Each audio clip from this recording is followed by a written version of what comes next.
All free episodes of Addressing Gettysburg are brought to you by our sponsors and our patrons over at patreon.com/addressinggettysburg. To become a sponsor, send an email to matt@addressinggettysburg.com. And to be a patron, go to patreon.com/addressinggettysburg today. And we thank you in advance. Well, good afternoon, everyone. Thank you all so much for being here on a somewhat snowy day in Adams County, Pennsylvania. We are very fortunate to have with us as our final speaker of the 2022 Winter Lecture Series, Jared Frederick. Now, I've invited Jared to speak at Gettysburg no fewer than 5 times, beginning in 2017 and continuing up to today. It was canceled once because of weather, twice because of government shutdowns, once because of a global pandemic, and it was nearly canceled today. So thank you for being here, and we're very happy that Jared could join us. He has a lifelong passion for American history. At Penn State Altoona, Jared is responsible for teaching a variety of courses pertaining to American history, including classes on Gettysburg, the American Civil War, Pennsylvania history, the Vietnam era, and much, much more. Prior to his academic career, Jared was a public historian, working as a park ranger not only at Gettysburg National Military Park, but also at Harper's Ferry. He's been involved in the world of public and digital history, including historical interpretation and development at numerous cultural sites. He is an active reenactor, historical presenter, and he believes the past can be taught in spheres beyond the traditional classroom. Jared has appeared on C-SPAN, PBS, the Pennsylvania Cable Network, World War II TV, and various online documentaries. In 2019, he acted as guest host on Turner Classic Movies for the channel's 25th anniversary. And he's also the host of a popular YouTube series called Real History, which you have not seen that, I encourage you to check it out. He is currently completing his doctoral dissertation in American Studies at Penn State Harrisburg. And as part of his coursework, Jared approached the park asking if we had any research needs or interpretive planning initiatives that he could assist us with. And I mentioned the Warfield House, what we're going to learn a little bit more about today. He spent the fall of 2021 working as a virtual scholar in residence, usually via Zoom, helping the park learn more about this important spot on the battlefield. And I'm so thrilled he can join us today to share a little bit about what he learned. So please join me in welcoming Jared Frederick.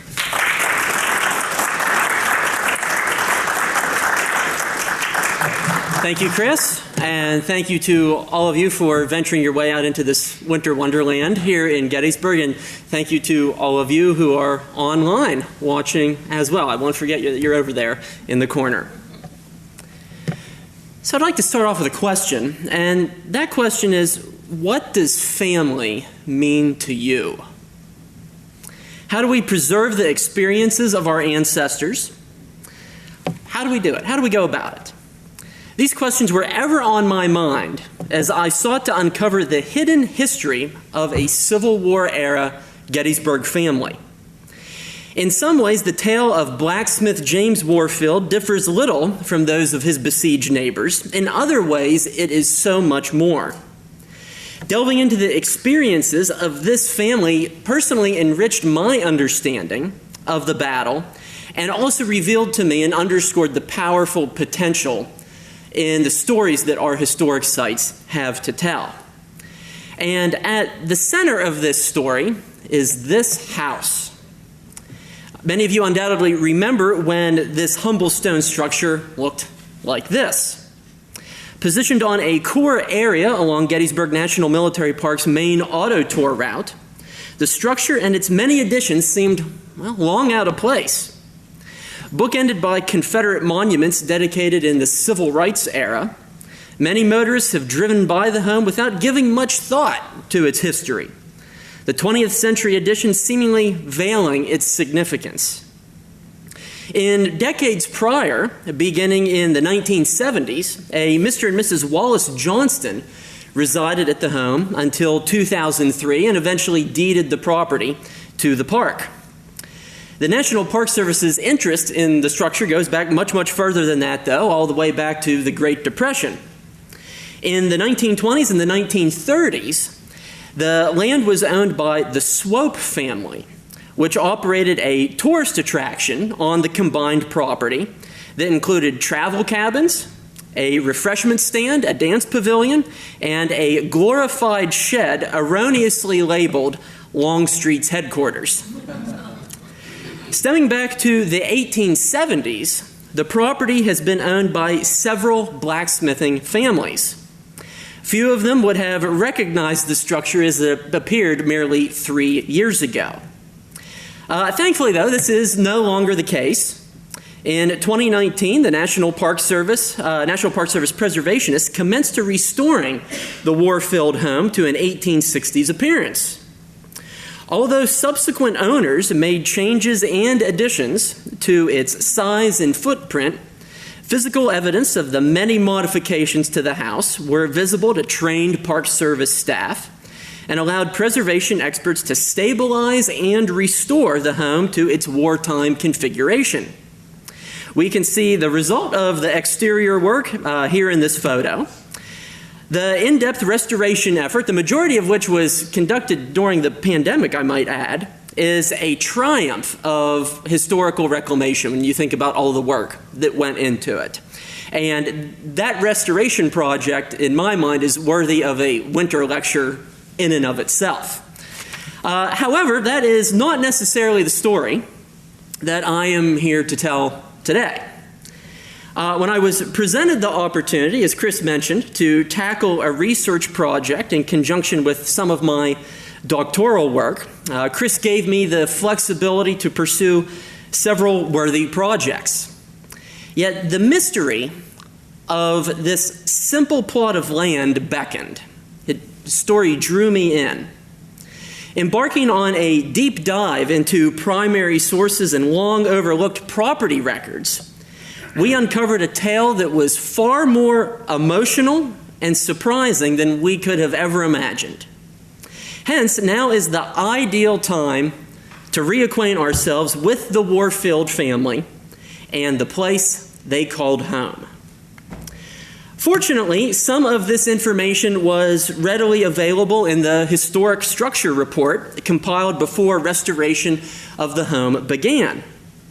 The house was first occupied by David Essick, a blacksmith by trade, and there he made about $100 annually off of his work.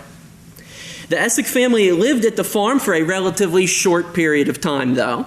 By the fall of 1862, the 13-acre property was transferred to one James Warfield.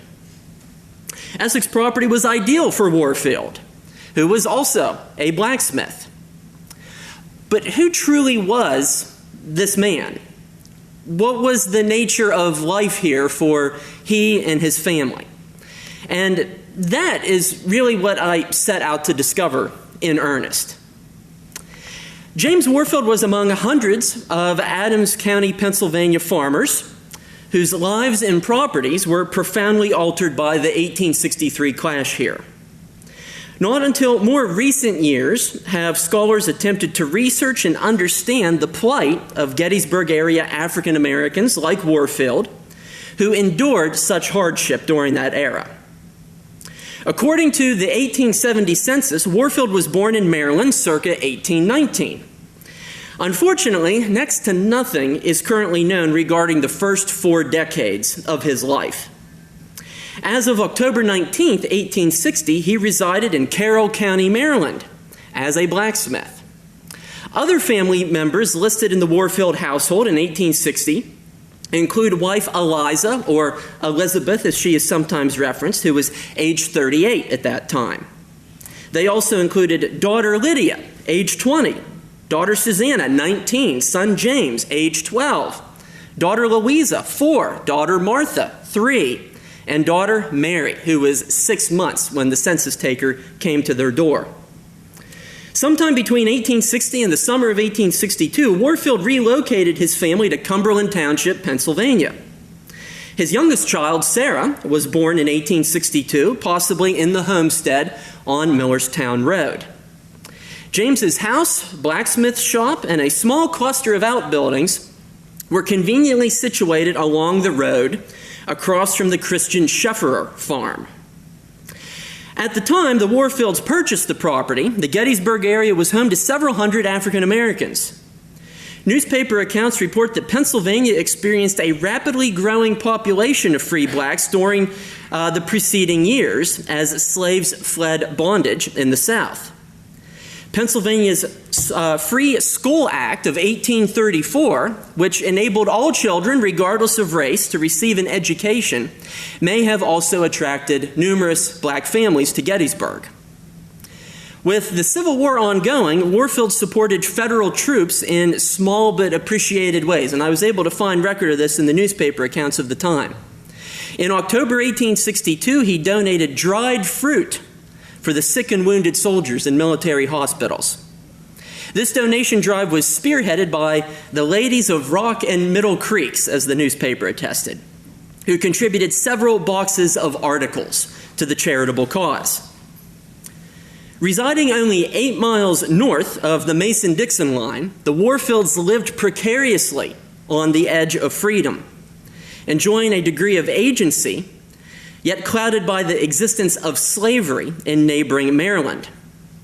This fact was further underscored in June and July 1863 when the Army of Northern Virginia invaded Pennsylvania, kidnapped hundreds of free African Americans, and posed an existential threat to families such as the Warfields. Prior to temporarily relocating his loved ones to escape harm's way, Warfield was beckoned by state government to potential military service. Records of the Provost Marshal General's Bureau, then administering Adams, Bedford, Franklin, Fulton, and Somerset counties, list Warfield as registered for the drafting of emergency militia on June 10, 1863. And we can see his name here highlighted in the red box. Because Warfield was listed as over age 45, he was categorized into Class 2 and was therefore unlikely to have seen military service during the Gettysburg campaign. During that time, many African Americans of military age were often relegated to constructing earthworks in the Harrisburg region. Many families likewise began to flee, and for good reason. Seeking to reinforce their ranks of labor, Confederates invading Pennsylvania kidnapped people of color on an unprecedented scale, frequently claiming to the citizenry that they were merely recapturing runaways who rightfully belonged in chains. Locals, however, knew better. In late June, Warfield packed up his children and a handful of family belongings to escape Confederate wrath. Among them was his 11-month-old daughter, and you can only imagine the challenges that posed.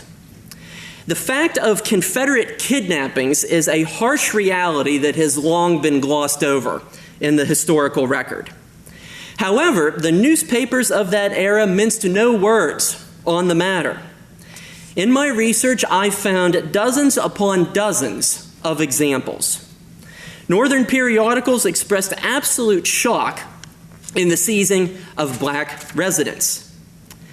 Many of these reports were thereafter reprinted in Southern newspapers, supplemented by boastful pro-Confederate commentary. One such example is from the Times-Picayune of New Orleans, which shared the eyewitness account of a nearby Chambersburg resident. That citizen noted, "The Negroes taken were now sent off in droves. Free Negroes were seized as eagerly as contrabands, and those parts of town where the blacks live were left to the hands of the spoiler. Little boys, born of parents as free as you or I, 4 or 5 years old and upward, rode off toward the Carolinas and southwardly." This incursion led to a refugee crisis of the highest order.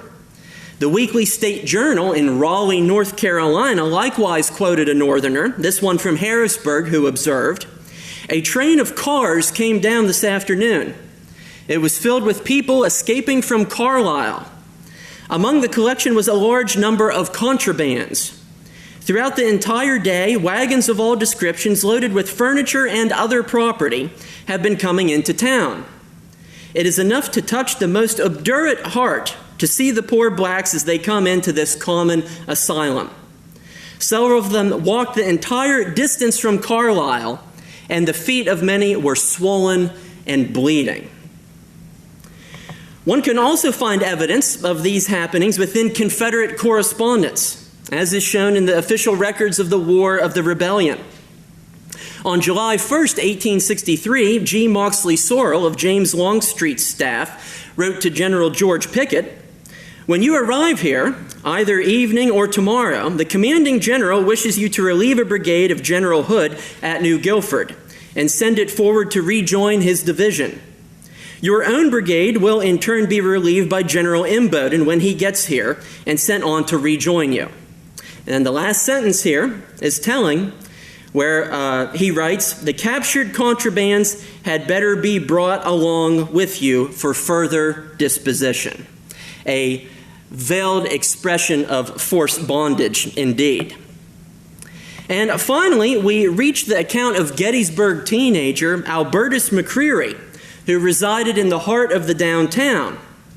He recorded, "A number of colored people lived in the western part of town, and on the first day a great many of them were gathered together and marched out of town. As they passed our house, our old washerwoman called out, 'Goodbye, we are going back to slavery.' Most of them were crying and moaning." This was precisely the fate the Warfields wished to avert. They accordingly temporarily abandoned their home, shown here, until several days after the battle. They departed not knowing when or if they would ever return. The family's decision to vacate the home was a wise one, for the house was situated within the battle lines of McLaws' Confederate division on the forward slope of Warfield Ridge. On July 2nd, the west end of the Warfield property was occupied by Colonel E. Porter Alexander's artillery battalion. Nearby, the right flank of Confederate General William Barksdale's Mississippi Brigade executed attack on Union Major General Sickles' line. Alexander's batteries advanced across the Emmitsburg Road, abandoning the Warfield property to support Barksdale around 7 p.m. on July 2nd. One can imagine wounded Confederates resting against the west wall of the house, perhaps awaiting evacuation. The following day, some soldiers of General Wofford's Georgia Brigade retreated across the Emmitsburg Road and likewise sought refuge in Warfield's house. Ironically, the troops who used the Warfield farm and the vicinity as a springboard for attack were commanded by one of the most fervent defenders of slavery in the Army of Northern Virginia, former Mississippi Representative William Barksdale, a staunch secessionist who refused to cut his hair until Southern independence was attained. This same man declared on the floor of the House of Representatives in 1856, "I deny the power of Congress to legislate upon the subject of slavery anywhere except to protect it. That is my position. We are done, gentlemen, with compromise." And it was that conviction which ultimately cost him his life here at Gettysburg. One could likewise imagine a hypothetical conversation between Barksdale and Warfield on this embattled farm. Indeed, they were two men at opposite ends of the spectrum in nearly every regard, yet their fates were intertwined at this single location at this decisive moment. What might they have said to each other? What do their polar views and dreams for America tell us about this battle and what it meant to those who were most dramatically affected by it? These are questions that we should begin to consider and explore at places like this farm. Once the battle ceased, Gettysburg residents confronted the ugly realities of decaying corpses in their stoops, pastures, and barnyards. Beyond photos like this one stirring visualization testifying to this carnage is the Elliott map. This map documented the burials of Union and Confederate soldiers as well as the burial of horses across the battlefield. The detail of the map reveals 13 graves in the Warfield front yard. Burials comprised of Confederate troops purportedly from the 9th, 13th, and 16th Mississippi regiments. The 13th Mississippi belonged to Barksdale's brigade, while the 16th Mississippi was part of Posey's brigade. However, the 9th Mississippi did not fight at Gettysburg. In all likelihood, Elliott should have made this description the 19th Mississippi, which was also part of Posey's brigade. This map is useful for various other reasons, as well as it offers the locations of Warfield's blacksmith shop and barn. This is a revealing primary source document that should be incorporated into future interpretation of the site, and I'll be sharing some thoughts on that as well. The Confederate dead buried here were relocated to the historic Hollywood Cemetery in Richmond, Virginia in 1872. This landmark became the final resting place for the many Southern dead recovered from the battlefield by Gettysburg resident Rufus Weaver, who we see pictured here in the top right. Weaver's brother, Samuel, shown standing here amidst those recovery efforts, had overseen the recovery of federal dead in 1863 and 1864. And certainly, this photograph is a very grim visualization of the sort of work that was going on here in Gettysburg at that time. Author Mary Mitchell writes of Rufus Weaver and his efforts in regard to the Confederate dead. Weaver supplied as much information as possible about these known deceased based upon the notes he gathered during a 7-week research trip to Washington, D.C., where he studied official war records. 14 soldiers from Longstreet's command, buried in James Warfield's garden, and the site of the Confederate fortifications were in a box marked W for Warfield. When the work was finished, Weaver had exhumed a total of 2,935 Confederates, and he was never paid for his work. It was a breach of contract with the folks running the burial process there at Hollywood Cemetery. The farmstead was looted, scarred, and partially filled with Southern dead. A small newspaper clipping from 13 months later suggests Warfield's reconstruction effort was a difficult endeavor. A real estate advertisement from the August 16, 1864 edition of the Adams Sentinel noted, "Valuable little property for sale. The subscriber offers for sale on very advantageous terms his property, situated near the Emmitsburg Road, about 1.5 miles from Gettysburg, adjoining John Vance, John Rose, and others. There is on the premises a stone house and barn," seen here in big capital letters, "a blacksmith shop, and an excellent orchard of all kinds of fruit, a never-failing well of water at the door. It is one of the best blacksmith stands in the country." And so certainly Warfield had a very high opinion of his work and his farm. Despite his assurances of an exceedingly fair price, Warfield never was able to sell his farm. He was left frustrated with damaged goods and structures. However, he soon pursued a course of action likewise adopted by several neighbors who sought assistance. They requested government aid. A long trail of bureaucratic and legal documentation commenced in 1868 and spanned through 1871, highlighting the prolonged and exasperating administrative gauntlet Warfield endured. The genesis of Warfield's quest unfolded in 1868 with a petition to the Commonwealth asking for reimbursement of damaged goods. The damage to his property included furniture, cattle, wheat, fences, and structures amounting to $516. In the same application dossier, Warfield submitted a statement provided by Justice of the Peace James Russell, who attested to 3 qualifying factors for the blacksmith. 1, Warfield had not yet received any federal or state financial assistance. 2, Warfield believed he was entitled to aid when considering the parameters set forth by the legislature. And 3, perhaps most importantly, he was loyal to the Union cause and he had not proffered any assistance to the invading forces of 5 years prior. Russell's petition encapsulated the devastation wrought on the Warfield property.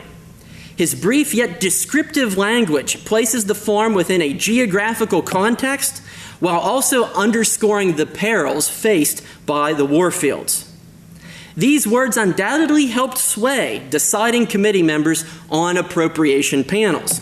And part of that read, applicant owned 13 acres of land in Cumberland Township, less than 2 miles from Gettysburg, in which he lived in July 1863. A charge was made upon the lot on the 3rd day of the battle. The rebels were encamped in the center of the lot. The place is near the peach orchard, a situation of great danger during the battle.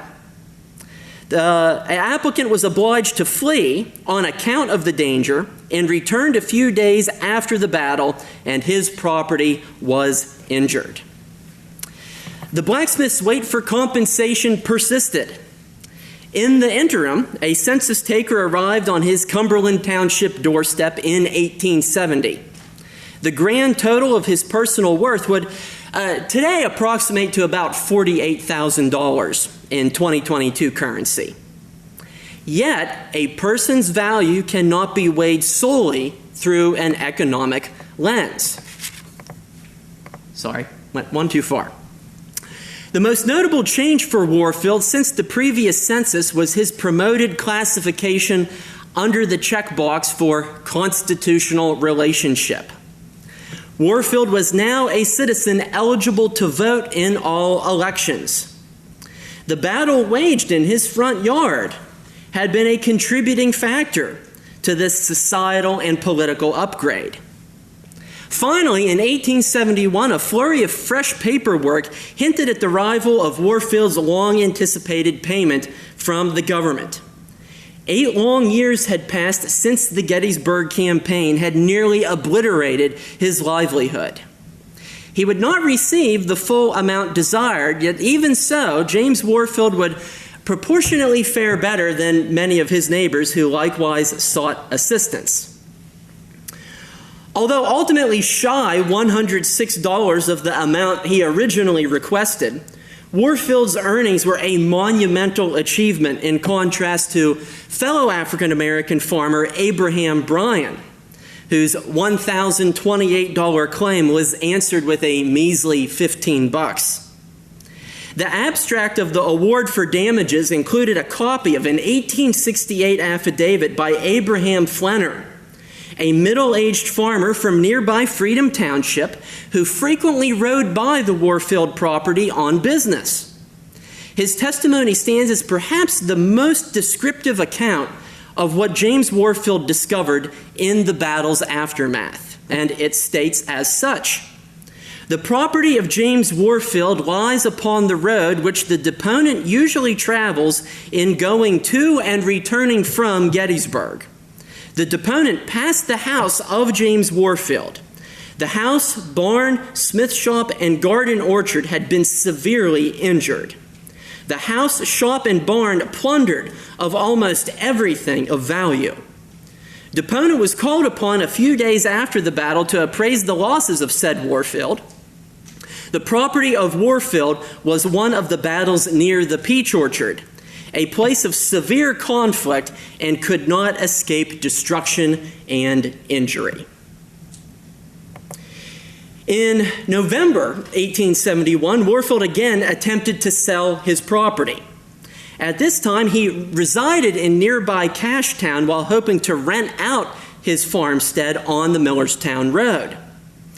However, Warfield had no luck in selling his holdings and little time left to enhance his property.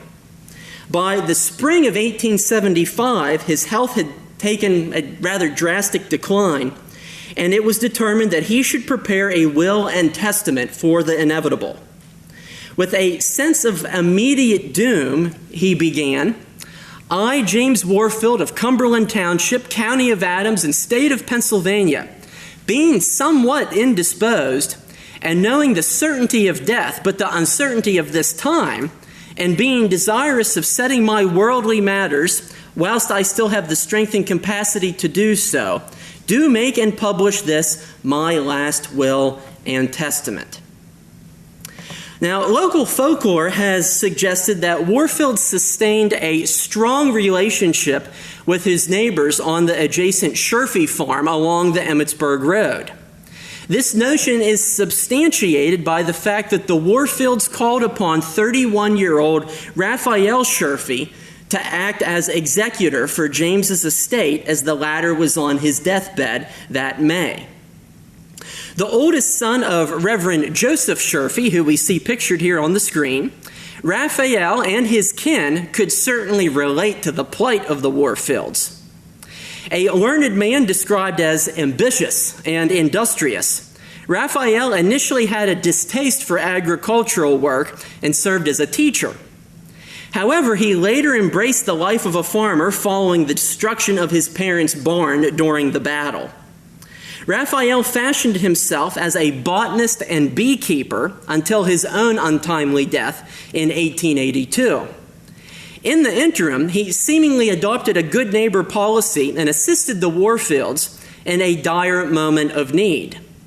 This support arrived not a moment too soon. James Warfield succumbed to an undescribed affliction at 3 a.m. on June 2nd, 1875. And he was only in his mid-50s when he passed away. The will and testament reveal several important factors about James Warfield at the time of his demise.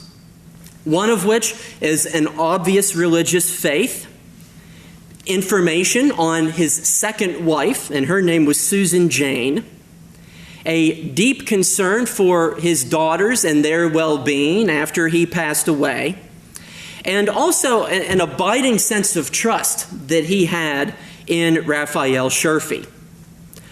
Also notable is the fact that the document shows Warfield's signature, confirming earlier census data that he was literate and could write. And finding his signature here in the last will and testament was one of the most exciting finds that I discovered amidst the research. The estate listing and bill of sale are likewise revelatory from the perspective of historical interpretation. The sale included a comprehensive listing of all of Warfield's personal property, ranging from tools to furniture. In the interior of his stone home on Millerstown Road, if it was to ever be partially replicated to its 19th century appearance, park staff will have a ready menu of historically sourced tangibles to choose from. Additionally, those present at his estate sale, whose names we can see on the screen here, well, let's just suffice it to say that they're very familiar names to students of Gettysburg history. It was these farmsteads on which the battle took place. There was a sense of, hey, folks, we're all in this together. And certainly the folks that we see here up on the screen likewise had dramatic stories to tell as well. The fact, though, that Warfield's family members were left to purchase items from James's estate perhaps speaks to the distressed economic situation endured by the patriarch in his final years. By that autumn, the last portions of real estate were sold. Although Warfield expressed desire to be buried in the Roman Catholic cemetery, presumably that of St. Francis Xavier Catholic Church here in Gettysburg, sadly enough, the whereabouts of his final resting place is currently unknown. Other mysteries linger, though, as well. And a big question we need to think about is, what about the rest of his family? Several historians have assumed that his wife Elizabeth met a premature demise. The husband has been described as a widower in several articles. However, Warfield was no widower. Evidence strongly suggests he and Eliza, or Elizabeth, divorced or separated, and he later remarried. This scenario is underscored by Elizabeth's presence in the 1880 census. As of June 1st of that year, she resided in the Neck District of Dorchester County, Maryland, with her daughter, Lydia Jane, son-in-law Joseph Richardson, and 8 grandchildren. The residential whereabouts of the Warfield children suggest that the older siblings had moved to Maryland with their mother, while the younger siblings had remained in Gettysburg here with their father. Sadly, though, even less is known about the second Mrs. Warfield. The only traces of evidence highlighting her existence is the brief description in her husband's final will and testament from the spring of 1875. Given that Susan does not appear in residence with the Warfields in the 1870 census, researchers can only speculate that she married James sometime between 1870 and his death in 1875. It is possible that Susan remarried prior to the 1880 census and accordingly changed her last name, thereby eliminating means of tracing her life after marriage and after James's passing. As to the Warfield children, relatively little information has thus been found on most of their lives, but one possible exception is James Warfield's sole son and namesake. As was the case with his older sister, Susan, Jr. seemingly disappears from family records following 1860, where he is described as approximately 12 years old. However, records within the National Archives hint that he may have served in the United States Army during the Civil War. A James Warfield enlisted as a private in Company F of the 30th Colored Infantry on March 1st, 1864. He mustered into service in Baltimore and made his mark as a farmer from Dorchester, Maryland, where Lydia Jane Warfield resided at that time. He signed up for 3 years of service and claimed to be 21 years of age. If this young man was James Warfield's son, it is possible that he lied about his age or the 1860 census was incorrect. It is not out of the realm of possibility that the son sought to enter military service in the quest for vengeance just months after the enemy pillaged his family farm. In any case, Warfield was wounded at the Battle of the Crater at Petersburg, Virginia, on July 20th, 1864, and was sent off to a general hospital and did not return to active duty until May 15th, 1865, after the war had reached its conclusion. He was mustered out of service on December 10th of that year. No paper trail can thereafter be found of him. Was this young man the child of Gettysburg's James Warfield? The theory cannot be fully confirmed, yet it can also not be fully discounted either. And so perhaps here too, a little bit more research is required. Luckily, we have a much clearer understanding of James's little sister, Martha. She was born in Liberty, Maryland in 1856. Census records suggest Martha may have been the first in her family to attend school, thereby paving way for her 2 younger sisters to do the same.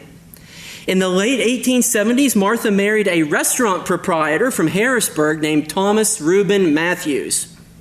In the 1900 census, Martha was categorized as a family house servant working in Lancaster. By 1910, however, Martha and Thomas had separated. At that time, she was a pastry cook at the famous Civil War-era Eagle Hotel on Gettysburg's Chambersburg Street, a venue for many veteran reunions in the decades following the battle. Martha lived there with 8 fellow employees, including the proprietor, his family, and other servants.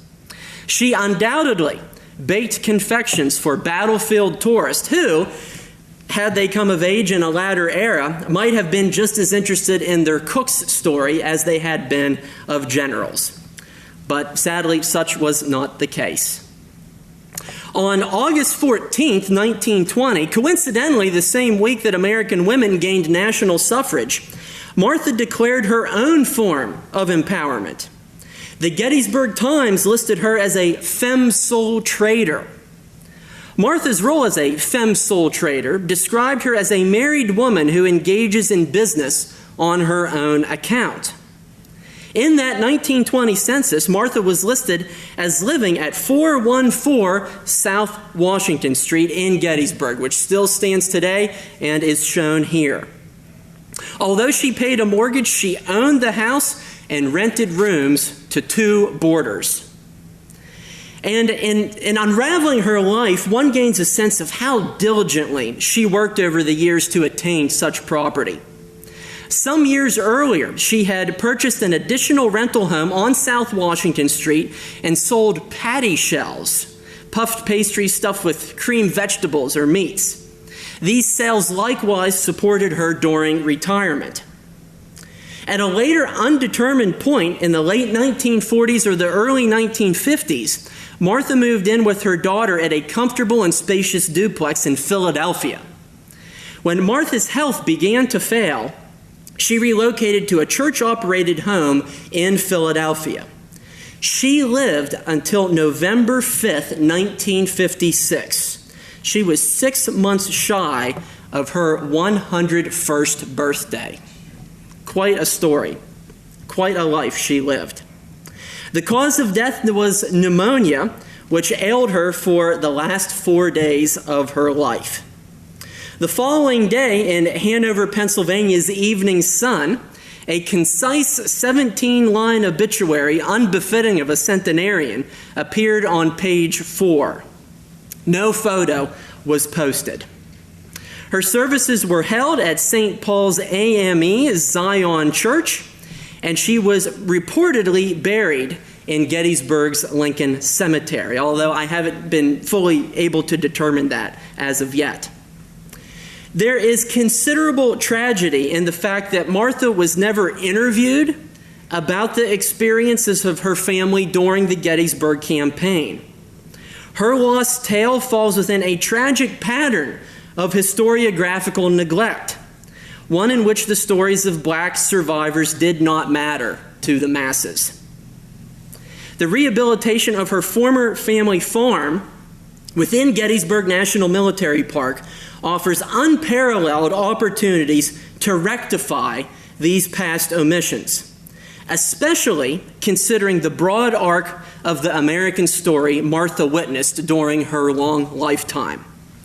Her son, Frederick Matthews, lived a life that was just as fascinating. Fred was born 16 years after the Battle of Gettysburg, and he does not appear in any official records until he enlisted in the United States Army in Pittsburgh, Pennsylvania in 1901. His permanent residence at that time was his mother's home at 414 South Washington Street here in Gettysburg. Fred's travels with the Army were extensive.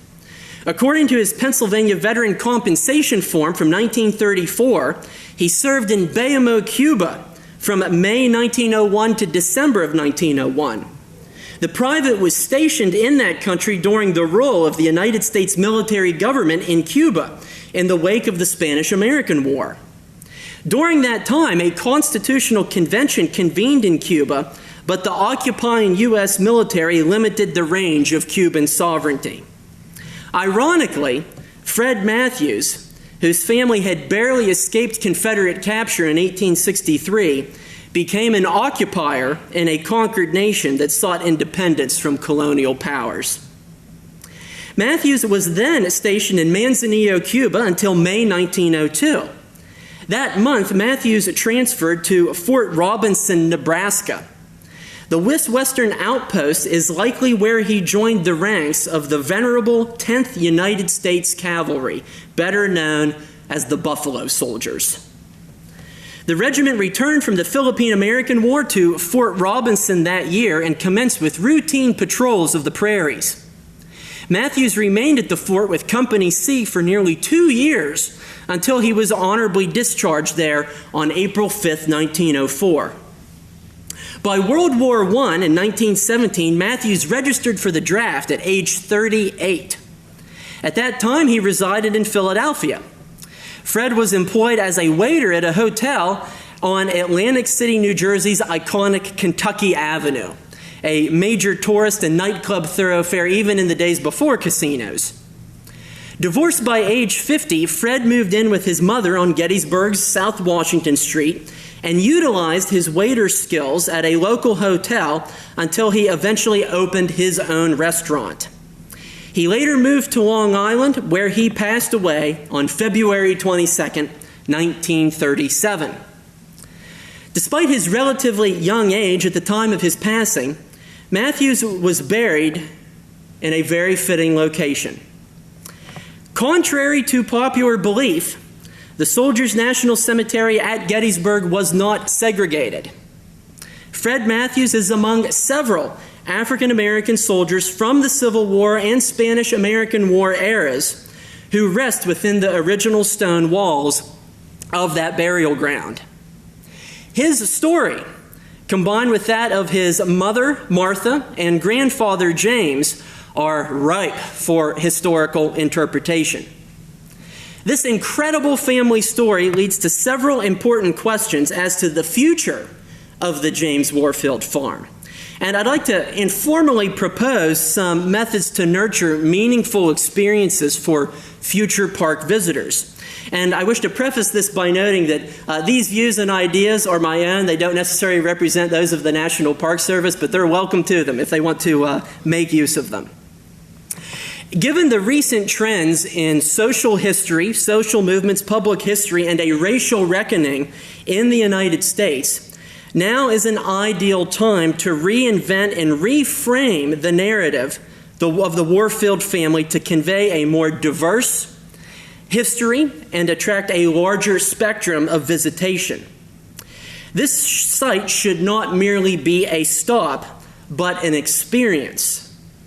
The most effective means to share this saga is to establish an interpretive walking trail that will guide visitors both spatially and chronologically through these complex and compelling issues, connecting the notions of Civil War to civil rights. This could include timeline wayside markers, civilian living history programs, replanting the Warfield orchard, as has been done on so many other Gettysburg farmsteads, and possibly outlining the foundation of the blacksmith shop. Fill the surface with rubber mulch, as has been done at the former arsenal grounds at Harper's Ferry National Historical Park. It's a very effective means to convey this idea of a building that was once there. Most ambitious of all options would be the creation of a memorial to the African Americans who endured the tumult of the Gettysburg campaign. Although there is a moratorium on the placement of new monuments within Gettysburg National Military Park, there is flexibility in the official language, allowing for commemoration of previously marginalized or neglected communities and stories. How can these themes of survival, enslavement, and emancipation be appropriately presented in such a space? One possibility is this. Create a ground-level memorial featuring two life-size, identical African-American women. They stand upon a compass rose. One of the figures faces south, her head down, her face forlorn, her hands tied. The other figure faces north, her head raised, and her poise confident. Such a representation would impart both the pain and empowerment of the era, exhibiting the full circle to freedom experienced by many black residents of southern Pennsylvania in the 1850s and 1860s. I conversed with historian and sculptor Michael Krause about the potentials of such a design. And Krauss has sketched a draft design shown here for informal consideration purposes. Funds for such a project would need to be raised by third parties, as was the case with monuments dedicated by Civil War veterans well over a century ago. While some might claim that such a memorial is little more than politically correct pandering, this route could very well usher more harmony rather than division on the controversial matter of monumentation in public spaces. Only by accurately telling all sides of this dramatic story can society begin to share closure and comprehension of past national traumas. The memorial should not be considered a token gesture, but a meaningful location to ponder this difficult history in relation to the interconnected history that surrounds it. Another possibility is to continue the site's walking trail westward into the adjacent Eisenhower National Historic Site.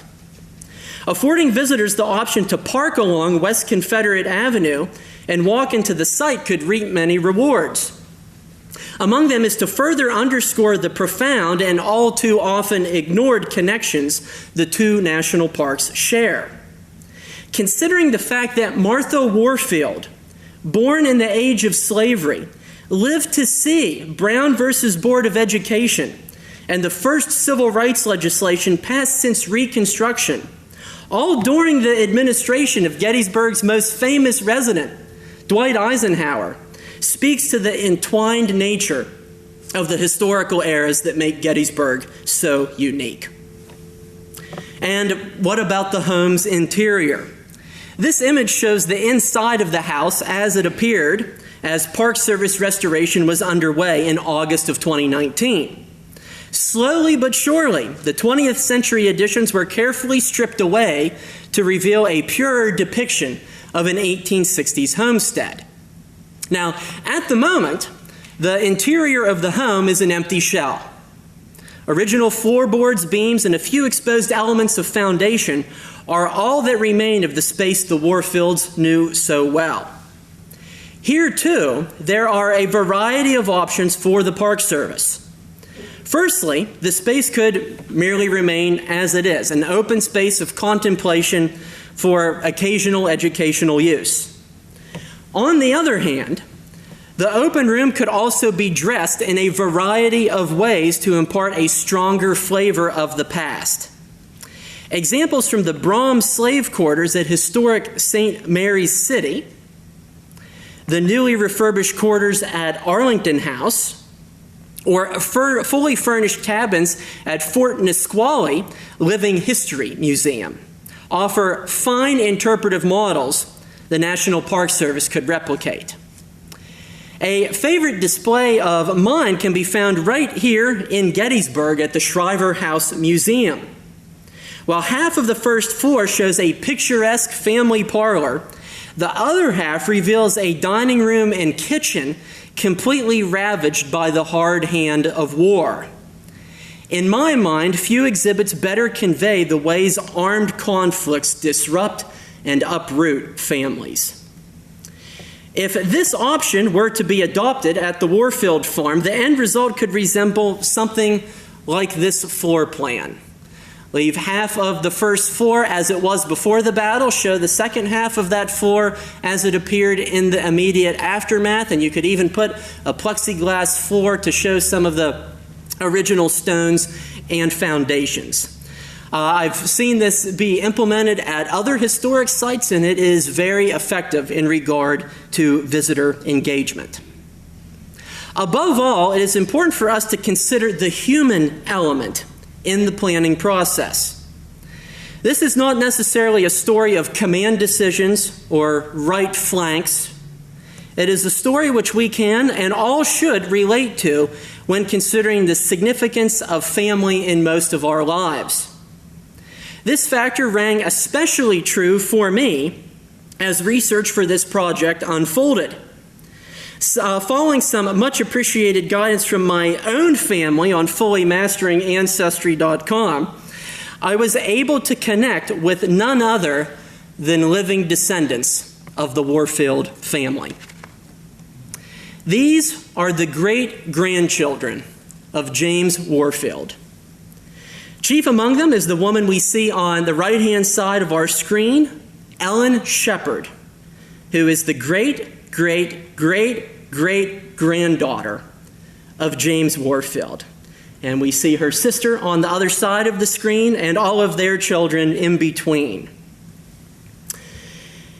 Ellen's thorough family tree on Ancestry allowed me to put a human face to the family who I had been studying for several months. She was aware of her family roots in the Gettysburg area, but was unaware that the restored home of her ancestors now stands within Gettysburg National Military Park. Although she was unable to join us today, she plans to bring her family to the park this summer, when I suspect they will have a profoundly meaningful homecoming. Accordingly, on a bigger picture, we as historians must endeavor to pull in wider audiences with broader human stories as our nation continues to grow more and more diverse and our attachments to the past continually change. On this point, I'd like to conclude with some thoughts from the recent book by Clint Smith entitled How the Word is Passed, a meditation on how historic sites are intertwined with the issues of race and slavery. He writes, "Across the United States and abroad, there are places whose histories are inextricably linked to the story of human bondage. Many of these places directly confront and reflect on their relationship to that history. Many of these places do not.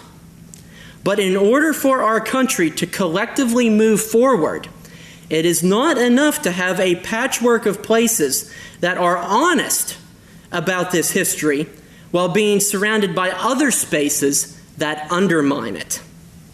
It must be a collective endeavor to learn and confront the story of slavery and how it shaped the world we live in today."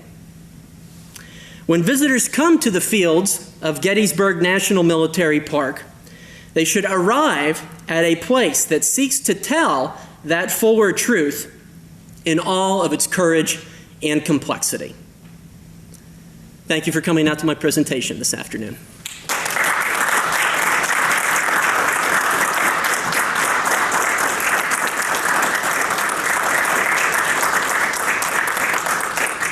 And I believe we have some time for questions and comments. Please. After the battle, did the family ever come back and live in that house? Now I'll repeat questions for the benefit of folks watching at home. The question was, did the family ever return following the battle? They did return, and they resided there until the mid-1850s when James Warfield passed away in 1875. And thereafter, the property, all of it was auctioned off. And that is when all of his children who were still remaining in Gettysburg scattered to the wind. Any other questions? Yes? This is actually from somebody watching. It said, is there any evidence that the Confederates knew the farm they occupied was owned by a free black man? And were the other farms/properties in the vicinity ransacked to the same degree? It's a great question. And the question was, did Confederate soldiers who were occupying the Warfield farm realize they were occupying the farm of a black man? Chances are probably not. But certainly surrounding farms had equal, sometimes even greater damage inflicted upon them. Warfield's, all of his buildings survive.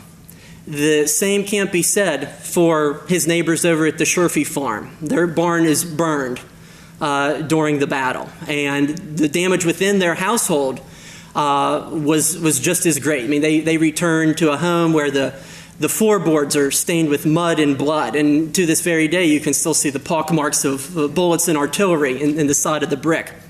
And so this was an all-consuming vortex, and this was violence that did not discriminate based on people's skin color or even location in some circumstances. Great question. Thanks. Any other questions? Any questions online, Chris? That was the last one. Okay. Very good. Yes? This might be a question for Chris, I'm not sure, but has there been any discussion of making a little parking lot there by the house? The question is, are there considerations about parking, accessibility?